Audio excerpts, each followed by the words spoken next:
नमस्कार साथियों, आज मैं आपके समक्ष लेकर आई हूँ अपनी स्वलिखित कहानी पुण्य।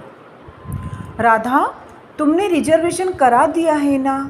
हाँ माँ, आज ही मैंने आपका और पापा का टिकट बुक करा दिया है। पर ये बताओ, इतनी ठंड में जगन्नाथपुरी बद्रीनाथ जाने की क्या सूझी? अरे बेटा, बुढ़ापा आ गया है तो फिर क्यों ना तीर्थ व्रत करके पुण्य कमा ले, यही साथ जाएगा। ठीक है माँ, पर ठंड के कपड़े ज़्यादा से ज़्यादा रख लेना, ठंड बहुत ज़्यादा है। राधा के कहने पर माँ जी ठंड के कपड़े की पेटी खोलकर बैठ गई। राधा, देख कितनी सारी पुरानी स्वेटर पड़ी है। तुम दोनों भाई बहन हर साल नए स्वेटर ले लेते हो और पुरानी को रिटायर कर देते हो। ठीक है माँ, जाने दो, किसी दूसरे की काम आएगी। अगले दिन मेहरी अपनी बेटी, जो राधा के उम्र की ही थी, को लेकर काम पर आई। कड़कड़ाती ठंड में उसने सिर्फ सलवार कमीज पहनी थी। उसे देखकर राधा बोली, क्यों रे तनु, तुझे ठंड नहीं लगती? स्वेटर क्यों नहीं पहनी? दीदी, स्वेटर है कहाँ, वरना ठंड में क्यों कड़कड़ाती? राधा ने चुपके से माँ से कहा, आप कल पुरानी स्वेटर की बात कर रही थी ना? मेरी स्वेटर तनु को दे देना, बेचारी इस कड़कड़ाती ठंड में दिन भर पानी में काम करती है, उसके काम आ जाएगी। चल रहने दे, फालतू बात मत कर। मैंने पुरानी स्वेटरों की पोटली बनाकर रख दी है, बर्तन वाली को दे दूंगी।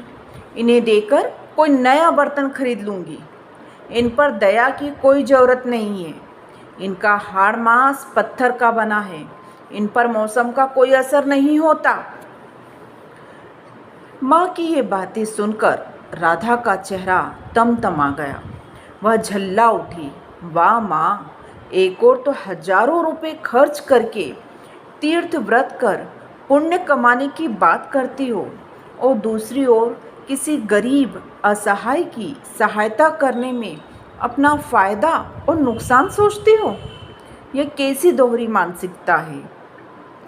तमतमाते हुए उसने तुरंत पोटली खोली और स्वेटर तनु को थमाते हुए बोली, कल से इस ठंड में यह स्वेटर पहनकर जरूर आना। आखिर तुम्हारा शरीर भी तो हमारी तरह हाड़ मांस का बना है, पत्थर का नहीं। माँ को बेटी की यह बात सुनकर अपनी गलती का एहसास तो हो गया, किंतु वे चुप होकर सब कुछ दर्शक बनकर सब कुछ सुनती रही, देखती रही। साथियों, ऐसे बहुत से लोग हैं जो हजारों रुपए खर्च करके